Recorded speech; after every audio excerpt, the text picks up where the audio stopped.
I'm Joseph, 28 male. I live in a small, tidy apartment 2 hours away from my childhood home working as a software developer. It's a quiet life, one I've built carefully, brick by brick, on a foundation of logic and predictability, everything my family life was not. This is the story of how I had to take my own parents to court after their biggest lie finally came to light, thanks to a few publicly posted vacation photos. Before this story unfolds, I'd love to connect with you. Please let me know in the comments where you're watching from and what time it is in your corner of the world. It's amazing to see how far these stories can travel. My relationship with my parents, David and Sandra, has always been transactional, but the currency was never love or affection. It was quite simply money. From the moment I got my first part-time job at 16, I became their emergency fund, their fallback plan, their walking, talking ATM. It didn't start as a malicious act, or at least that's what I told myself. It began with small things. Joseph, can you lend us $20 for gas until payday? Or honey, the power bill is a little higher this month, could you spot us 50? It was always framed as a loan, a temporary stopgap, but the repayment dates were perpetually pushed back, then forgotten entirely, lost in a fog of new excuses and fresh emergencies. Growing up, I watched them live in a state of perpetual financial chaos. My father, David, had worked at a local factory for 35 years. He was a man who believed in hard physical labor but not in saving, investing, or planning for the future. He'd get his weekly paycheck and by Tuesday, it would be gone spent on lottery tickets, new fishing gear he didn't need, or rounds of drinks for his friends at the local bar. My mother, Sandra, was what she called a dreamer. She'd spend hours looking at catalogs for luxury goods and vacation packages, sighing about the life she felt she deserved but never had. She worked odd jobs here and there, but nothing ever stuck. She'd complain the work was beneath her or the boss didn't appreciate her potential. Their financial instability was the backdrop to my entire childhood. I remember the anxiety of seeing disconnection notices taped to our front door. I remember the shame of having my school lunch card declined. To escape it, I threw myself into my studies. I was good at math and science, subjects with clear rules and logical conclusions. I saw a scholarship as my only ticket out, and I worked relentlessly to get it. When I was accepted into a university 4 hours away with a full ride for computer science, it felt like I could finally breathe. I was escaping the gravitational pull of their debt. But distance didn't sever the financial cord, it just made the requests for money come through phone calls instead of conversations in the living room. During college, it was, Joseph, my car broke down and I need it for my job interviews. Can you send $300? Or your father's back is acting up again and we need money for his prescription. Just 150. I was a broke college student myself, living on ramen and the meager income from a campus IT job, but I always sent the money. Guilt was a powerful motivator. They had raised me after all. Didn't I owe them? My friend Michael, whom I'd known since freshman year, saw things differently. Michael was studying finance and was the most fiscally responsible person I knew. He tracked his spending in a spreadsheet and had a 5-year investment plan before he'd even graduated. He watched my dynamic with my parents with a mixture of pity and frustration. Joseph, you're not helping them, he told me one night as I was about to transfer them money I was supposed to use for new textbooks. You're enabling them. They'll never learn to manage their own money as long as they know you'll bail them out. I knew he was right on some level, but the emotional weight of their pleas was too much. The frantic tone in my mother's voice, the heavy sighs from my father, it was a performance designed to make me feel like their only hope, and I fell for it every single time. After I graduated and landed my first job as a software developer, the request escalated. My starting salary was more money than my parents had ever seen in one place, and in their minds, I wasn't just stable, I was rich. The loans jumped from hundreds to thousands. First, it was $2,000 for a new transmission for their decade-old car. I sent it. 6 months later, it was $3,500 for a critical roof repair that had to be done immediately before the next big rainstorm. I sent that too, though I winced as I saw my savings account dip. I had been trying to save for a down payment on a small condo, a piece of stability that was truly my own. But every time I got close to my goal, another crisis would erupt, and my savings would be drained back to zero. The pattern was always the saw. They would call in a panic, lay on the guilt, and I would eventually cave. I tried setting boundaries. I once suggested they meet with a financial advisor, a friend of Michael's who offered a free consultation. My mother was deeply offended. Are you saying we're irresponsible, Joseph? She asked, her voice dripping with indignation. After all we've sacrificed for you. My father just grunted in the background, saying, we don't need some stranger telling us how to live our lives. The final straw before the big one, the one that would lead to a lawsuit, happened about a year ago. They called asking for $1,500. My mother claimed that my father had a severe tooth infection and needed an emergency root canal, one that their minimal insurance wouldn't cover. She cried on the phone, talking about how much pain he was in, how he couldn't eat or sleep. The story was so detailed, so filled with emotional anguish that I didn't hesitate. I transferred the money that afternoon. A week later, I called to check in on my dad. When I asked how his tooth was feeling, there was a brief, confused silence on his end. My tooth, he asked. Oh, right, yeah, it's much better now, all good. He sounded unconvincing, and he quickly changed the subject to a new big-screen TV he was thinking of buying. A knot of suspicion tightened in my stomach. Later that day, I was scrolling through Facebook and saw a post from my aunt. It was a picture of her and my mother at a casino a few towns over.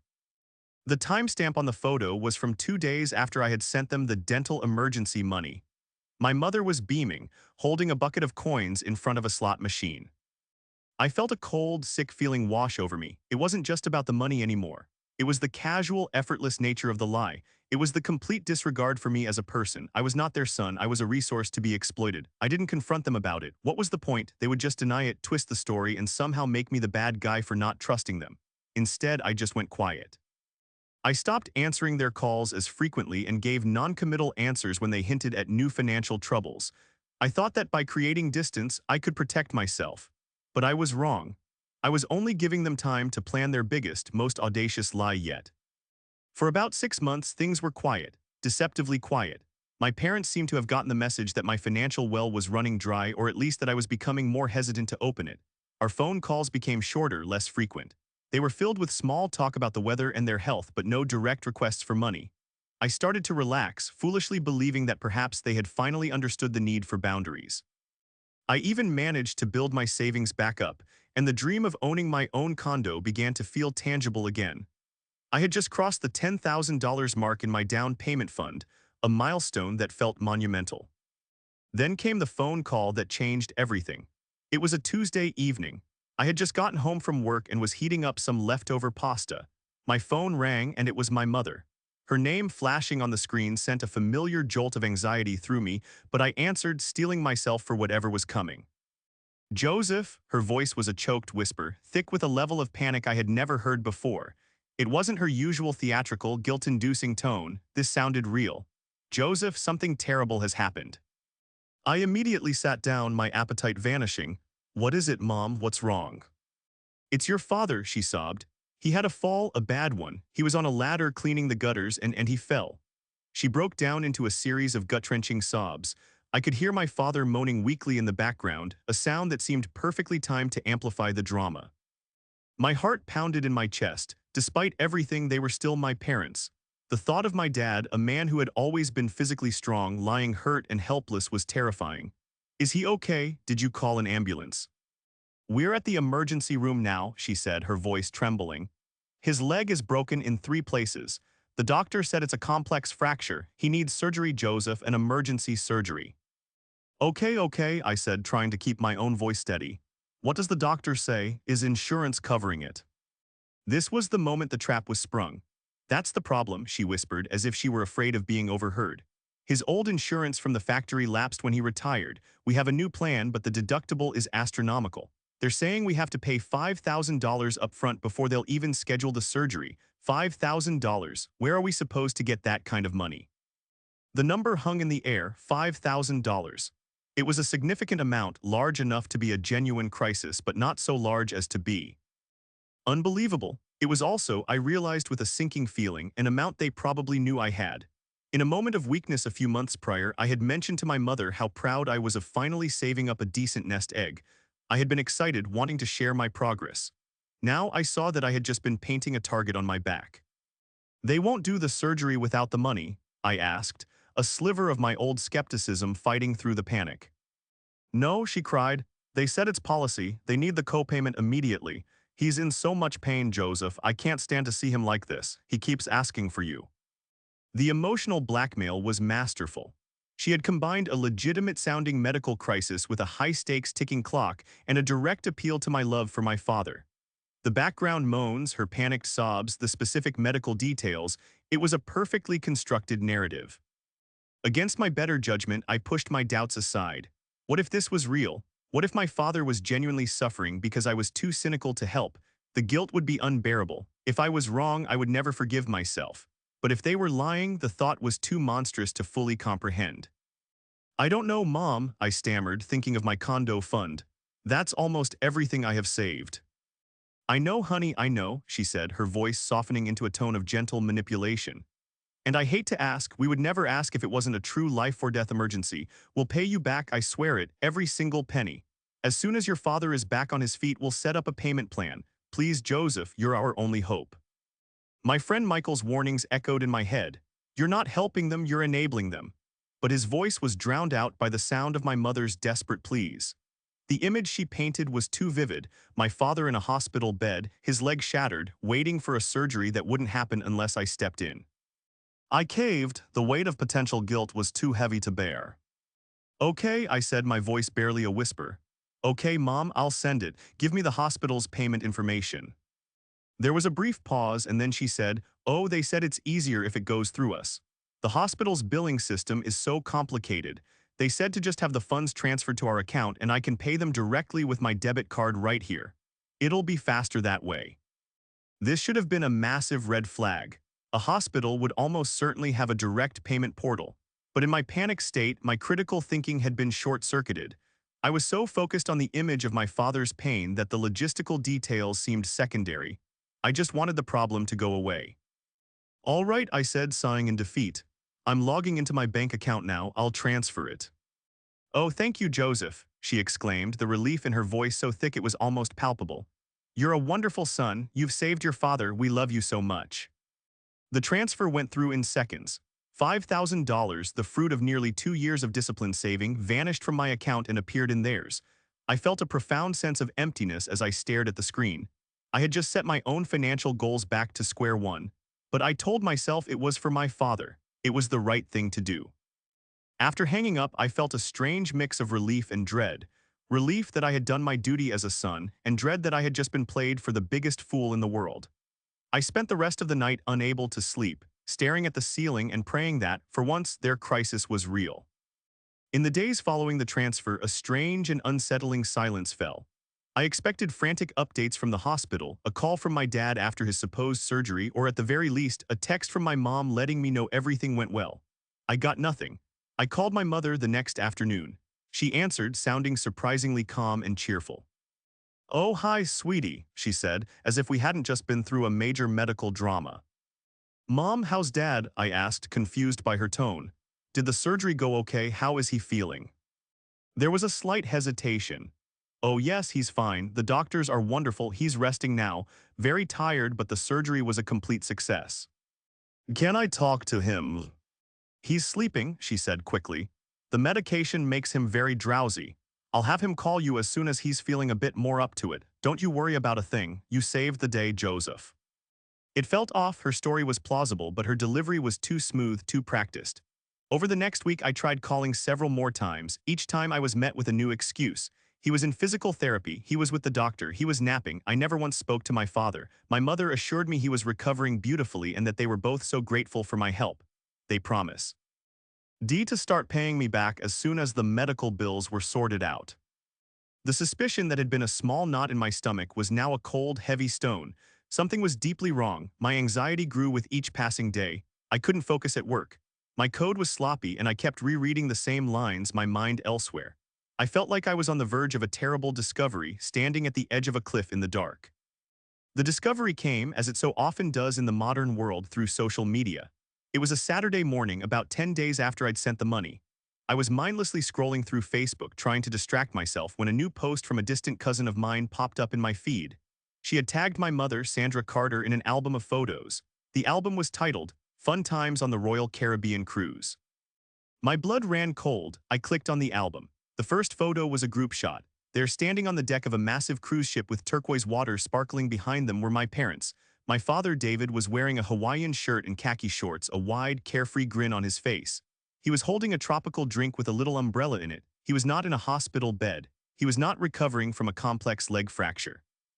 He was standing perfectly, with no cast, no crutches, no sign of any injury whatsoever. My mother was next to him, wearing a sun hat and oversized sunglasses, looking happier and more relaxed than I had seen her in years. I felt the air leave my lungs. I scrolled through the other photos, each one a fresh stab of betrayal. There was my dad by the pool, my mom posing with the ship's captain, the two of them at a formal dinner clinking champagne glasses, a picture of their shore excursion in the Bahamas where my supposedly bedridden father was smiling on a white sand beach. The timestamp on the first photo was from 3 days after I had sent them the $5,000. They hadn't even waited a week. They had taken my money, my hard-earned savings, my down payment for a future I was trying to build, and immediately spent it on a luxury vacation. The sob story, the fake tears, the carefully timed moans in the background, it had all been a lie. An elaborate, cruel, and meticulously planned deception. They hadn't just asked for money, they had manufactured a traumatic event, preying on my love and concern for them to fund their fantasy lifestyle. I felt a surge of white-hot anger, so intense it made me dizzy. This was beyond anything they had ever done before. This wasn't a small, desperate lie about a car repair or a utility bill. This was a profound violation of trust, a fundamental betrayal of the parent-child bond. They hadn't just taken my money, they had taken my empathy and weaponized it against me.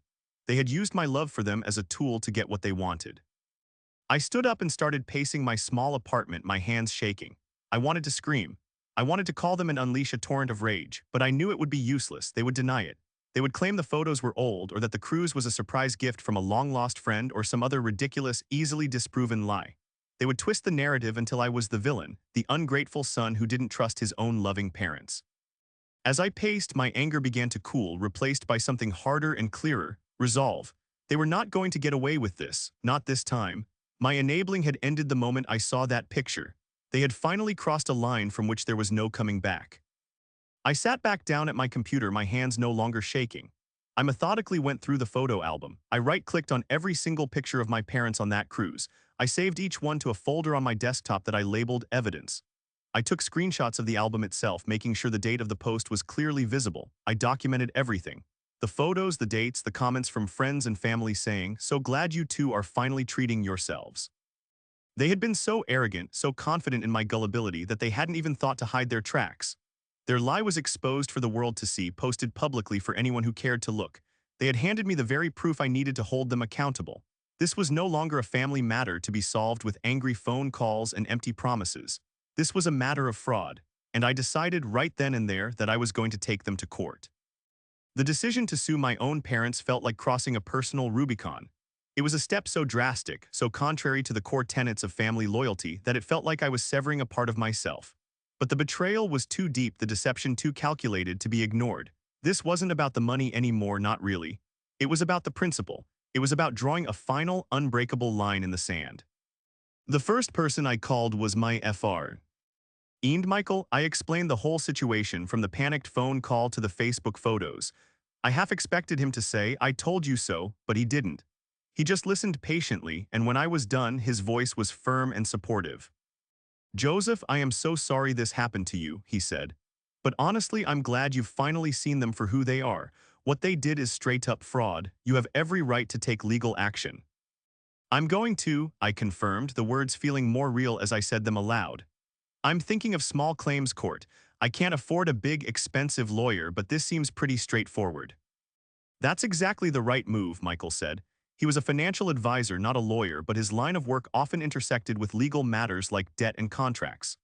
Small claims is designed for situations just like this. The filing fees are low, you don't need a lawyer, and the case is heard by a judge or magistrate. The key is documentation. You need to have everything perfectly organized. His advice solidified my resolve. My anger, which had been a chaotic storm, was now being channeled into a focused, methodical process. I spent the rest of my weekend transforming my apartment into a makeshift legal office. I created a master document where I detailed every aspect of the case. I started with a timeline, beginning with the exact date and time of my mother's phone call. I transcribed my memory of the conversation, noting every specific detail she had used to sell the lie: the complex fracture, the need for emergency surgery, the $5,000 upfront deductible. Next, I gathered the financial evidence. I printed out my bank statement, highlighting the $5,000 transfer to my parents' joint account. I made a note of the date and time, which corresponded directly with the day of the frantic call. This was the proof of payment, the concrete link between their story and my money. Then came the centerpiece of my case, the Facebook photos. I printed high-quality color copies of every single picture from the cruise album that featured my parents. I printed the shot of them on the deck, my father grinning without a care in the world. I printed the one of them in the Bahamas, standing on two perfectly healthy legs. I printed the photo of them toasting with champagne. For each photo, I included a screenshot of the Facebook post itself, which clearly showed who had posted it and, most importantly, the date. The digital breadcrumbs they had so carelessly left behind were now forming a damning trail. I also compiled a history of their past financial requests. I went through old bank statements and text messages, documenting the previous loans for the root canal, the roof repair, and the car transmission. While these past incidents might not be legally actionable in this specific case, they established a clear pattern of behavior. They demonstrated that this wasn't a one-time lapse in judgment, but a long-standing habit of exploiting me for money under false pretenses. It painted a picture of financial manipulation that I believed would be compelling to a judge. As I assembled the evidence, a strange sense of detachment washed over me. I was no longer looking at my mother and father. I was looking at defendants in a legal case. The emotional pain was still there, lurking beneath the surface, but I had to compartmentalize it. To win this, I had to be clinical, logical, and thorough. The next step was to formally file the lawsuit. I went online to my local county's court website and found the forms for filing a small claims case. The process was surprisingly straightforward. I had to fill out a form detailing my claim. Plaintiff Joseph Carter seeks the return of $5,000 from defendants David and Sandra Carter. The funds were provided on date under the false pretense of a medical emergency, a broken leg requiring surgery for David Carter. Evidence shows the defendants used the funds for a non-essential luxury cruise vacation, proving the emergency was fabricated to fraudulently obtain money. I filled out the forms with meticulous care, making sure every detail was accurate. The act of typing their names into the defendant fields felt surreal. When I was finished, I printed everything out and put it all into a neat folder. My case was ready. The following Monday, I took my lunch break and drove to the county courthouse. It was an imposing, official-looking building, and I felt a pang of intimidation as I walked up the steps. This was real. I was about to create a legal record of my family's dysfunction. Inside, I found the clerk's office for small claims. I handed my paperwork to the clerk, a no-nonsense woman who looked over it with a practiced eye. She checked the names, the addresses, the amount. She stamped a few pages and then looked up at me. "Okay, that will be a $75 filing fee," she said. I paid the fee. It felt like the best $5 I had ever spent. "The defendants will be officially served with a summons to appear in court," she explained, her tone softening slightly as if she could sense the gravity of my situation. "You'll both receive a notice in the mail with your court date. Make sure you bring 3 copies of all your evidence on that day, one for you, one for the defendants, and one for the judge." I thanked her and walked out of the courthouse, the receipt for my filing fee clutched in my hand. The sun seemed brighter, the air felt cleaner. I hadn't gotten my money back yet, and I hadn't even faced my parents, but I had taken the first concrete step toward justice. I had stopped being a victim and had started fighting back. The sense of empowerment was overwhelming. They had underestimated me. They saw me as a gullible, endless source of cash. They were about to find out that I was also my own, very determined advocate. The quiet, dutiful son was finally done playing their game. The court summons was sent via certified mail, a detail I found fittingly official and inescapable. There would be no plausible deniability, no claiming the notice got lost in the mail. A signature would be required. Someone would have to physically accept the envelope that legally declared them defendants in a lawsuit filed by their own son. I imagined the moment of its arrival with a grim sense of satisfaction. I pictured the mail carrier walking up their driveway, the formal-looking envelope being handed over, the confusion turning to shock as they read the contents. For about a week, I heard nothing. It was another period of unnerving silence, but this time I wasn't anxious, I was patient. The ball was in their court, both literally and figuratively. I knew a reaction was coming, I just didn't know what form it would take. The inevitable phone call came on a Thursday night, almost exactly a week after I'd filed the papers. It was my mother. I let it ring 3 times before answering, taking a deep breath to steady myself. I was determined not to let this devolve into a screaming match. I would be calm, firm, and factual. "Joseph," her voice was cold, sharp, and stripped of all its usual warmth. This wasn't the voice of the crying, desperate mother from the phone call. This was the voice of someone who had been caught. "Hi, Mom," I said, keeping my tone neutral. "We received a letter today, Joseph," she said, her voice dripping with venom. "A letter from the court. Are you out of your mind? Are you actually suing us, your own parents?" I'm seeking the return of the $5,000 I gave you under false pretenses, I stated calmly. You told me Dad needed emergency surgery. That was a lie. There was a sputter of indignation on the other end of the line. How dare you? How dare you accuse us of lying? Your father's health is a private matter. We decided to go with a less invasive treatment. The doctor said a vacation, some rest and relaxation would be just as good for his recovery. The cruise was therapeutic. The absurdity of the lie was almost comical. It was so outlandish, so transparently false that I almost laughed. They weren't even trying to create a believable story anymore. They were just throwing words out, hoping something would stick. A cruise was therapeutic for a complex leg fracture that required immediate surgery, I asked, my voice flat. That's your explanation. You don't understand these things, Joseph. You're not a doctor, she shrieked. This is what this is about. You're so obsessed with money that you drag your own family through the mud like this. After everything we've done for you, we raised you, we clothed you, we fed you. This is how you repay us.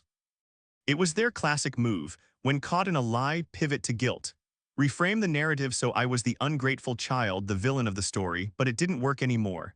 The spell was broken. You didn't do me a favor by clothing and feeding me, I said, my voice steady and cold. That was your legal and moral responsibility as parents. What you did last month was commit fraud. You lied to get my savings and I want it back. It's that simple. We'll be ruined, she cried, shifting tactics from anger to desperation. Having a lawsuit on our record, our reputation in the community will be destroyed. Everyone will know, is that what you want, to humiliate your own mother and father? You're the ones who posted the vacation photos on a public Facebook page, I pointed out. You seemed perfectly happy for everyone to know about your trip. You just didn't want them to know how you paid for it. The court date is set. I'll see you there. I could hear my father yelling in the background. Tell him he's out of the family. Tell him not to bother coming to our funerals. He's no son of mine. My mother relayed the message, her voice trembling with theatrical rage. You hear that, Joseph? You are no longer our son. You've made your choice. I hope that money keeps you warm at night because you'll have nothing else. And then she hung up. I stood there for a moment, the phone still pressed to my ear, listening to the dial tone. The words, "You are no longer our son," should have hurt. A year ago, they would have devastated me, but now they felt freeing. It was the sound of a toxic chain breaking. They weren't disowning me, they were releasing me. They were finally admitting that their love was conditional, and the condition had always been my compliance and my open wallet. Over the next few weeks leading up to the court date, they tried a different approach. The angry calls stopped and were replaced by a campaign of emotional manipulation waged through flying monkeys, relatives they enlisted to pressure me. My aunt called, telling me I was tearing the family apart over a little misunderstanding. My uncle sent me a text message about the importance of forgiveness and honoring thy father and mother. Each time I gave the same calm, rehearsed response. They lied to me and took $5,000. I'm asking for it back. This is now a legal matter and I'm not going to discuss it further. The pressure was immense and there were moments when my resolve wavered. It's one thing to stand up to your parents, it's another to stand up to your entire extended family. But then I would look at the folder on my desk, the one labeled evidence. I would look at the picture of my father smiling on the beach and my resolve would harden again. The day before the court date, a final, desperate letter arrived in the mail. It was a handwritten card from my mother. It wasn't an apology. It was a list of all the things they had ever done for me as a child, the time they bought me a bike for my birthday, the trips to the ice cream parlor, the support at my little league games. It ended with the line, "We are your parents and we love you. Can't that be enough to forgive this? Please don't do this to us." It was their last-ditch effort at emotional blackmail, a final attempt to leverage my childhood memories against my adult reality, but the letter had the opposite effect. It made me sad not for them, but for the child I had been, the one who had believed that love was unconditional. That child deserved justice. The man I had become was going to get it for him. I placed her letter into the evidence folder along with everything else. It was one more piece of proof, not of their love, but of their manipulation. The morning of the court date, I woke up before my alarm. I put on a simple but professional outfit, a button-down shirt and a pair of dark trousers. I wanted to look calm, credible, and serious. I gathered my evidence folder, which now contained 3 perfectly organized sets of documents, just as the clerk had advised. As I drove to the courthouse, a sense of nervous energy buzzed through me. I wasn't afraid of the outcome, I was confident in my case.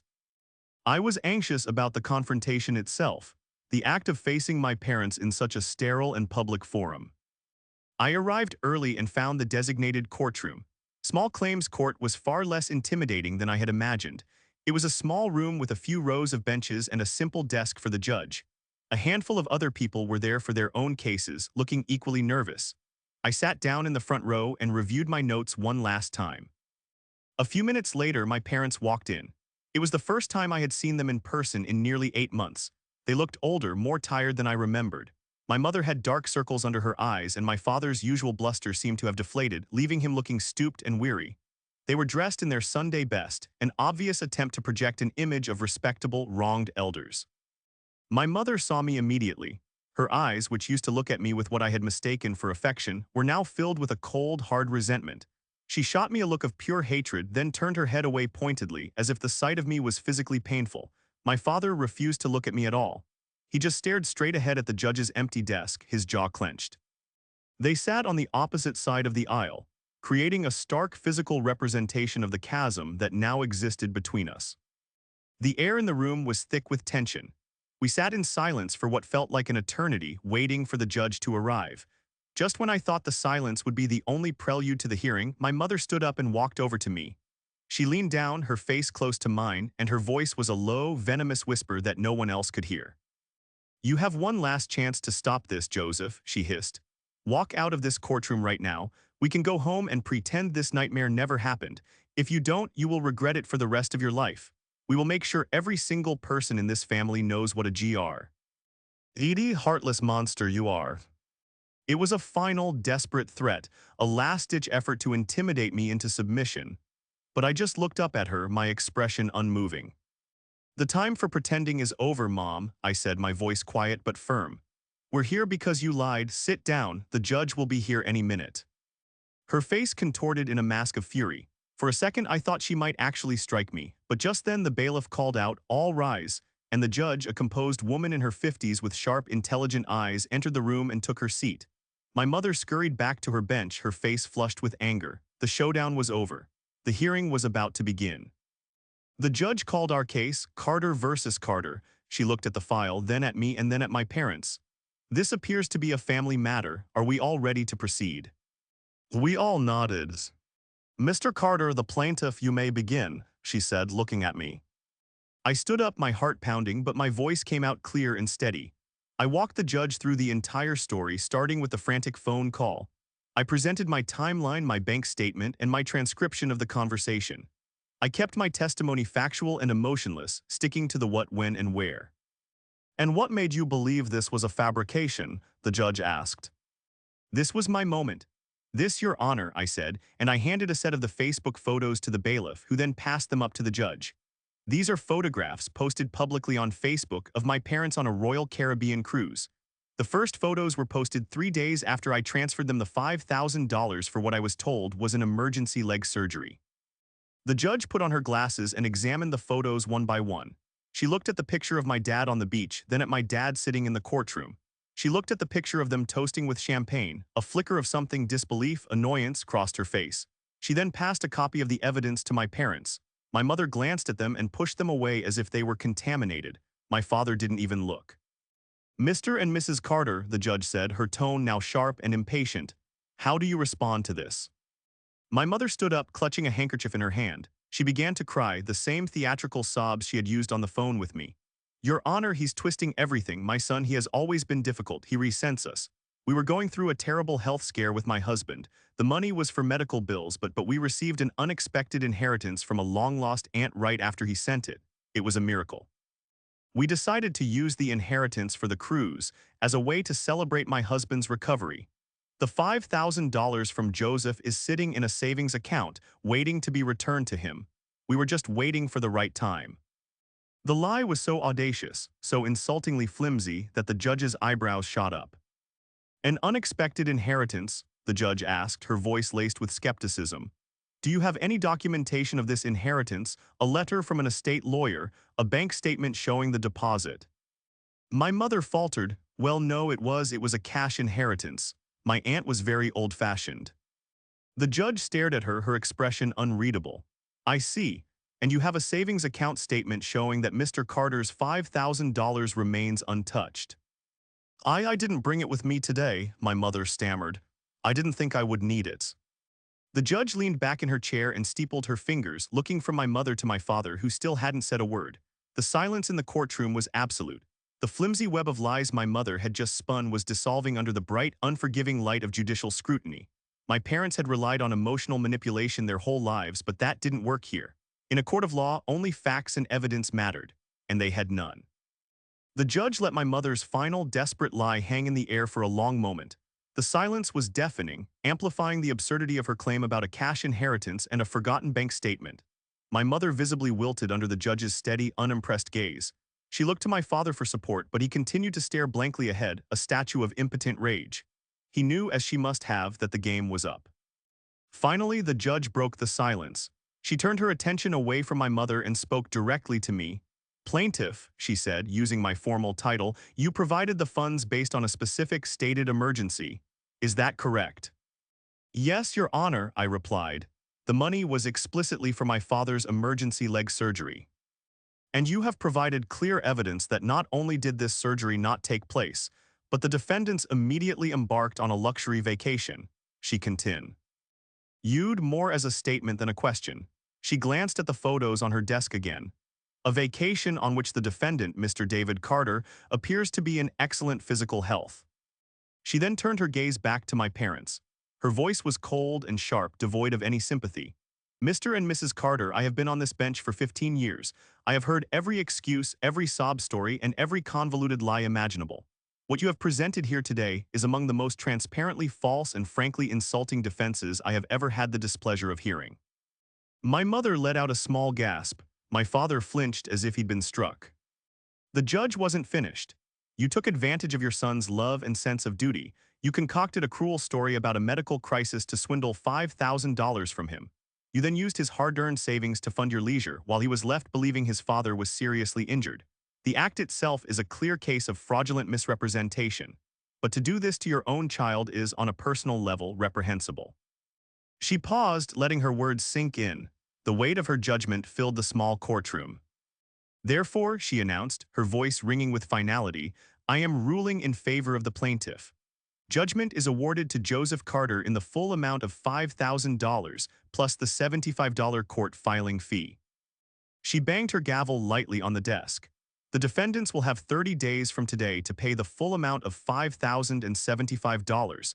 Failure to do so will result in further legal action, including wage garnishment or a lien on your property. This hearing is concluded."